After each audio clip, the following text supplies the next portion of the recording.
Hey everyone, welcome back to the channel. If you love football, you're in the right place. Get comfy, grab your snacks, and let's dive into the world of NFL madness. Because today we've got a fun one lined up. Don't forget to hit that like button, smash that subscribe, and share this video with your friends, because who doesn't love a little football chaos in their lives?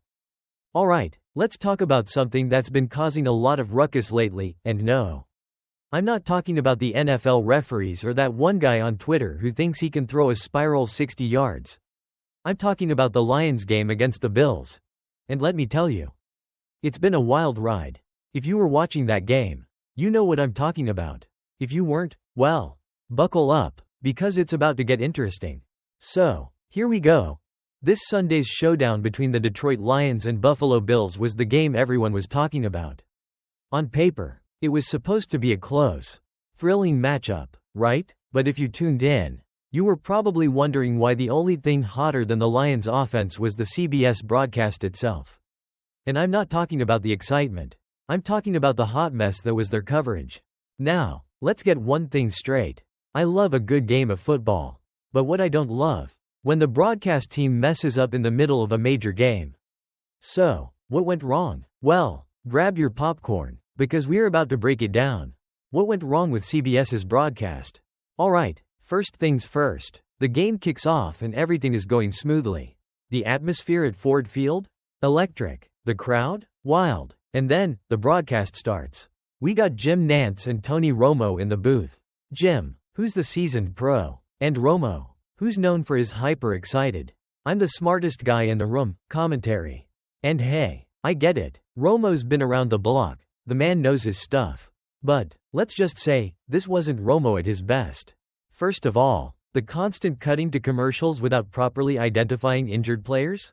Big oof. Twice, they just cut away from the game, leaving viewers at home like, wait, was that a season-ending injury? Or just a bruised toe? Not the most ideal scenario, right? I mean, how about a little heads up next time? CBS? Just a bit of information for us poor folks trying to figure out if our favorite players are walking off to the locker room or heading to the And it wasn't just the ads. Romo's commentary was all over the place. I mean, seriously. It was like watching a game with your friend who doesn't know the rules but still insists on offering unsolicited advice. Oh, look at that guy. He's so good. He should be playing quarterback. Yeah, Romo, we get it. You really like him. But we just want to know what's happening on the field. Fans react. We need a mute button. Now, I don't know if it was the nerves or what, but a lot of fans took to social media to express their absolute disdain for the broadcast. And I don't mean a casual complaint, no. We're talking about full-on rants. People were tweeting things like, "This is the worst broadcast I've ever watched. Tony Romo needs to get his act together. I'm watching this game on mute." At this point, and, hey, I can't blame them. Romo's analysis seemed more like random thoughts than actual football insight.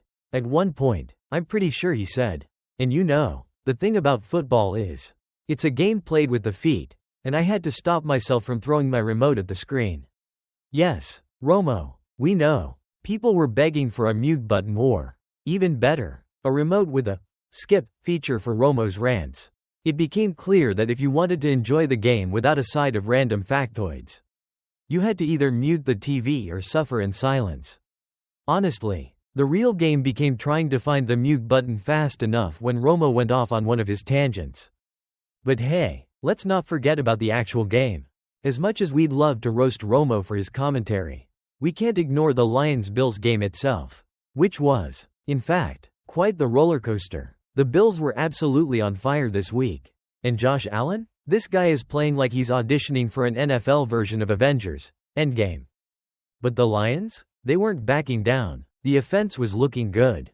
The defense had some moments, mostly moments when they were just trying to stop Allen from scoring 50 points. And overall, it was a high-scoring, nail-biting affair. But, alas, the Lions just couldn't get the job done. Still, the fans were fully engaged, even if their TV screens were betraying them. Why do we keep watching CBS anyway? So, why do we keep tuning in to CBS if they keep messing up? Well, I guess we just can't help ourselves. The drama, the unpredictability, the occasionally bad commentary, it's part of the charm. right? Even though CBS missed the mark on the broadcast, we still get that crazy football atmosphere that we crave. Let's be real. No matter what happens, we're always going to tune in. Because at the end of the day, it's all about that game-winning touchdown or the heart-stopping moment when your team makes a play that changes everything. And hey, Tony Romo's enthusiasm? I guess it's part of the package. If we're stuck with him for now, we might as well learn to embrace the Romo-isms. Maybe next time, though, we'll invest in some noise-canceling headphones. So, there you have it, folks. The Lions game against the Bills was a roller coaster in itself. But the CBS broadcast made it even more entertaining in its own way, for better or worse. If you've made it this far, make sure to hit that like button, subscribe, and share this video with your fellow football fans because, let's face it, we could all use a good laugh every now and then. Also, drop a comment below letting me know your thoughts on Tony Romo's commentary. Did you love it, hate it, or did you just mute the TV like the rest of us? I'll see you in the next video. Stay tuned for more, and as always, keep it fun. Keep it football. What's up, football fans? Welcome back to the channel where we keep it real, bring the heat, and break down the latest drama that's taking the NFL by storm. You thought the Detroit Lions had a drama-free week after their win over the Green Bay Packers? Oh, how wrong you were. Grab your snacks, settle in, because we're about to dive into a story that's so spicy. It's like tailgating in a jalapeno factory. But before we get into the chaos, hit that like button, subscribe, and share this video. Trust me, you're going to want to keep up with all the crazy stories we're about to unpack. Now let's jump into it. Our main character today? A Detroit Lions fan who took fan passion to a whole new level. Got way too comfortable on the field. And, well, let's just say he's not exactly going to be walking out with the flag anytime soon. The tale of Fahad Yusuf, the fan who went too far. Alright, so here's the deal. Imagine this. You've been a season ticket holder for the Detroit Lions, and as a special perk, you get to do something super cool. You get to walk out onto the field carrying the United States flag during the national anthem. Sounds like a dream, right? A way to feel like you're really part of the action? You're living the dream, flying the flag, showing your loyalty to the Lions. It's the ultimate fan experience. But, folks, this is where the story takes a turn. The fan in question, Fahad Yusuf, clearly got a little carried away with the whole being part of the action thing. We all love some good trash talk in football, right? But there's a limit. Unfortunately for Yusuf, he didn't know where that line was. So, here we go. It's week 14, the Lions versus Packers, one of the most heated rivalries in the NFL. Lions fans were on cloud 9 after their team was riding high with a fantastic season. Packers fans? Not so much, sorry.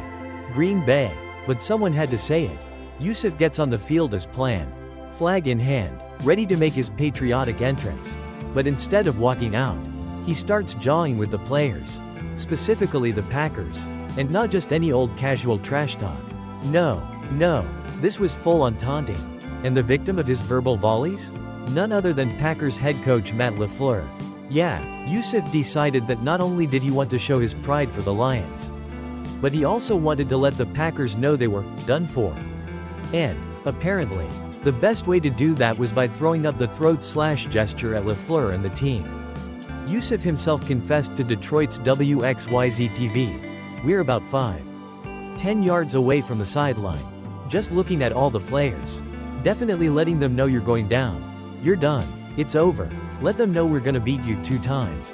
Once home, once here. He was going in, but then it got spicy. I did the throat slash, and LaFleur lost it. Yusuf said, I got caught up in the moment. The adrenaline, the fans, the whole thing. And folks, when LaFleur lost it, he wasn't just shaking his head. According to him, this was a serious breach of fan behavior. LaFleur's reaction, a coach's perspective. Now, let's get LaFleur's side of the story. Because you know he wasn't exactly thrilled about this turn of events. The Packers head coach, who's used to managing big-time players on the field, found himself trying to keep the peace with a fan, not something you expect. Right? In an interview post-game, LaFleur said, I've never been a part of something like that. He was talking junk to our players, giving them the throat slash sign. You're trying to de-escalate it. And then he gets in my face. I thought it was pretty unsportsmanlike. Oof. He didn't hold back. LaFleur was critical of the security for allowing this fan to get that close to the players in the first place. Seriously, when you're throwing insults and slashes at the opposing team from just a few yards away, that's a problem, even in the passionate world of NFL fandom. LaFleur went on to say that security should have stepped in and removed the fan long before things got out of hand. He wasn't wrong. It was definitely a bad look for the Lions. So, after a tense moment and a lot of words exchanged, Yusuf was escorted away from the action. He was not allowed to walk out the flag anymore. And just before halftime, he was told to leave the stadium entirely. Bye-bye, Yusuf. Enjoy the game from home. The aftermath. Season tickets revoked. But the drama doesn't end there. Oh no. It gets better. After the game, the Lions weren't exactly sending out thank you notes to Yusuf. In fact, they sent him an email that pretty much said, "Thanks, but no thanks." The team revoked his season tickets. And they weren't shy about explaining why. The Lions sent him an email stating, "As a Lions loyal member, you are responsible for ensuring that you and the persons occupying any seats licensed to you act and conduct themselves according to the guest code of conduct policy. At this time, your season tickets have been revoked and your eligibility to become a Lions loyal member has been suspended indefinitely." Ouch. Talk about a gut punch. Yusuf was devastated. He even told the Detroit News, "The biggest gut punch. Man, just waking up and seeing that email, it was a terrible feeling. Yeah, that's got to sting. Getting a nice little perk like carrying the flag and then having it ripped away because